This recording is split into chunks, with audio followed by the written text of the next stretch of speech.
আসসালামু আলাইকুম ওয়া রাহমাতুল্লাহি ওয়া বারাকাতুহু। প্রিয় দর্শক, আজকে আপনাদের সামনে অত্যন্ত শক্তিশালী একটি আমল নিয়ে উপস্থিত হয়েছি। আমলটি হচ্ছে কোরআনী আমল। আর এই আমলটি যদি আপনি করেন তাহলে ভালোবাসা মানুষ তো বাধ্য হবেই হবে, তার মা বাবা সহ বাধ্য হবে। শুধু মা বাবা নয়, অন্য কেউ যদি বাধা প্রদানকারী হয়ে থাকে সেও বাধ্য হবে ইনশাআল্লাহ।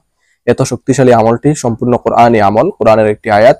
যদি আপনাদের ইয়াকিন ঠিক থাকে তাহলে এই আমলটি আপনারা করবেন এবং ফল পাবেন। আর যদি ইয়াকিনের মধ্যেই থাকে ডুপ্লিকেট ইয়াকিন, মুখে এক কথা আর অন্তরে আরেক কথা, তাইলে ফল পাওয়ার কোনো আশাই নেই। ঠিক আছে? তো ইনশাল্লাহ আমলটি করবেন।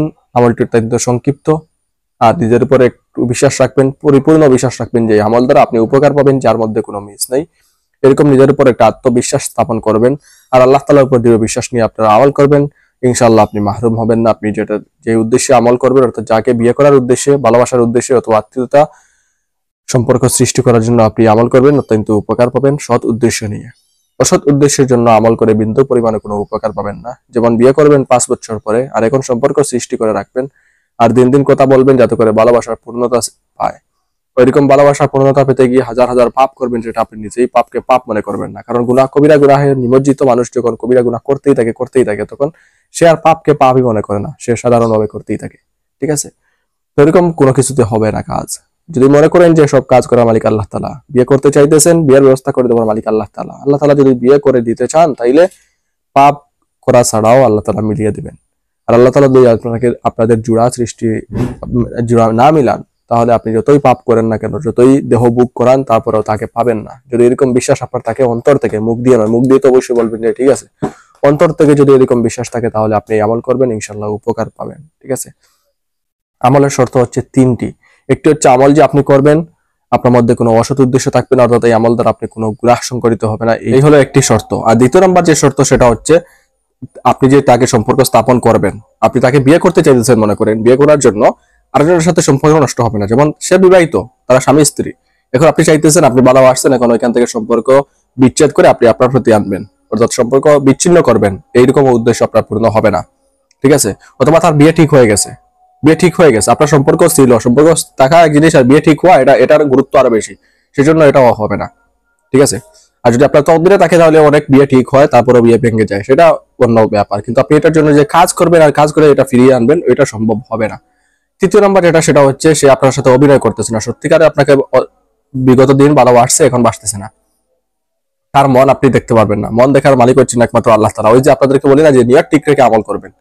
তার নিয়তে কি? তার নিয়তে টাইম পাস, নাকি আপনার কাছ থেকে আপনার ইজ্জত ছিনিয়ে নেওয়া, নাকি টাকা পয়সা ছিনিয়ে নেওয়া? তার উদ্দেশ্য কি? তার নিয়তে কি? আপনাকে সে কেন ভালোবাসতেছে? তার নিয়ত যদি হয় অভিনয়, টাইম পাস, তাহলে আপনি এখন সে টাইম পাস শেষ, অথবা তার সে যে স্বার্থ নিয়ে আপনাকে ভালোবাসতেছে, তার স্বার্থ শেষ হয়ে গেছে। এখন আপনি চাইতেছেন তাকে পুনরায় আপনার প্রতি আকৃষ্ট করার জন্য, পারবেন না।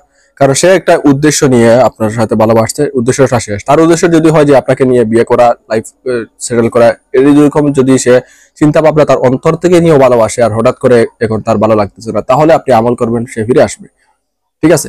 তো এরকম এই 3টি শর্ত, এটা মনে রাখতে হবে। এগুলা ছাড়া যদি আপনি একদম বেকার আমল করেন তাইলে আর কাজ হইলে না, পরে বলবেন যে আমলের দোষ, এরকম কোনো কিছু না। একটা হচ্ছে অবশ্যই আপনাকে তকদির মানতে হবে।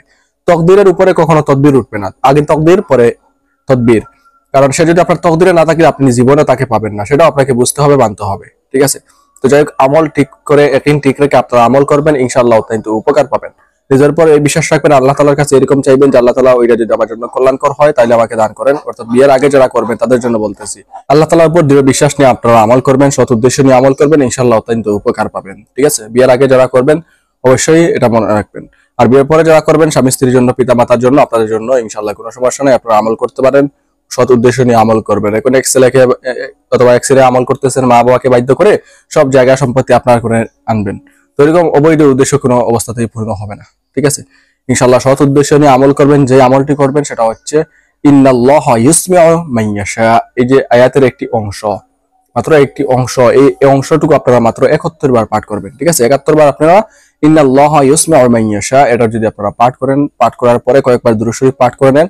শুরুতে তো অবশ্যই কয়েকবার দুরূদ শরীফ পাঠ করবেন, তারপরে মাঝখানে 71 বার আপনারা ইন্নাল্লাহা ইউসমিউ মান ইয়াশা পাঠ করার পর কয়েকবার দুরূদ শরীফ পাঠ করবেন। তারপরে আল্লাহ তাআলার কাছে আপনি চাইবেন দোয়ার মাধ্যমে, ইনশাআল্লাহ আপনার দোয়া বিফলে যাবে না। যে মানুষটার জন্য, যে মানুষের সাথে আন্তরিকতা সৃষ্টি করার জন্য আপনি আল্লাহর কাছে দোয়া চাইবেন, যদি আপনার অসৎ উদ্দেশ্য না হয়, যে মানুষটার সাথে আন্তরিকতা সৃষ্টি হলে গুনাহ সংঘটিত না হয়, ওইরকম যদি আপনার উদ্দেশ্য হয়, তাহলে ইনশাআল্লাহ ওই মানুষটার সাথে আপনার আন্তরিকতা হবে, মিল মহব্বত হবে, ভালোবাসা সৃষ্টি হবে। ঠিক আছে? তো তো যাই হোক, আজকে ভিডিও পর্যন্ত সারসংক্ষেপ যে কথা সেটা হচ্ছে কোরআন শরীফের আয়াতের একটি অংশ, যেটা হচ্ছে ইন্নাল্লাহা ইউসমিউ মান ইয়াশা। এই আমলটি আপনার যে কোনো সময় করতে পারবেন, দিনে করেন রাতে করেন, কোনো সমস্যা নাই। শুরুতে কয়েকবার যে কোনো দুরূদ শরীফ, তারপরে মাঝখানে 71 বার আপনারা পাঠ করবেন ইন্নাল্লাহা ইউসমিউ মান ইয়াশা। তারপরে কয়েকবার দুরূদ শরীফ পাঠ করে নিয়ে আল্লাহ তাআলার কাছে আপনি চাইবেন, যে মানুষটার জন্য আপনি চাইবেন ওই মানুষটাকে আপনি, আর যদি উদ্দেশ্য সৎ হয় আর তার দ্বারা কোনো পাপ সংগঠিত না হয়, সেই মানুষটা বাধ্য হওয়ার পর যদি এরকম কোনো আপনার কথাবার্তা চলাফেরা যেটার দ্বারা আপনার পাপ সংগঠিত হয়, যদি এরকম উদ্দেশ্য হয় কোনো কাজ হবে না। যদি এরকম উদ্দেশ্য হয় যে আল্লাহ তাআলাই তো দেওয়ার মালিক, যদি বিয়ের উদ্দেশ্য করেন তাহলে বিয়ে করিয়ে দেওয়ার মালিক হচ্ছেন আল্লাহ তাআলা। আল্লাহ তাআলা চাইলে যে কোনো ভাবে পাপ সংগঠিত করা ছাড়াই আপনাদের দুজনের বিয়ে হওয়া সম্ভব। এটা যদি বিশ্বাস রাখেন আল্লাহ তাআলার উপর, তাহলে আপনারা আমল করতে পারেন। আর যদি এরকম মনে করেন যে 5 বছর পরে বিয়ে করবো আর এখন শুধু কথা বলবো, তাহলে এই কথা বলা হচ্ছে কবিরা গুনাহ। আর কবিরা গুনাহর কোনো আমল আপনারা আমল করে কবিরা গুনাহের কোনো কাজে সাকসেস হতে পারবেন না। ঠিক আছে, তো বুঝে শুনে আমল করবেন, ইনশাআল্লাহ উপকার পাবেন। সবাই ভালো থাকুন, সুস্থ থাকুন। আসসালামু আলাইকুম ওয়া রাহমাতুল্লাহি ওয়া বারাকাতুহু।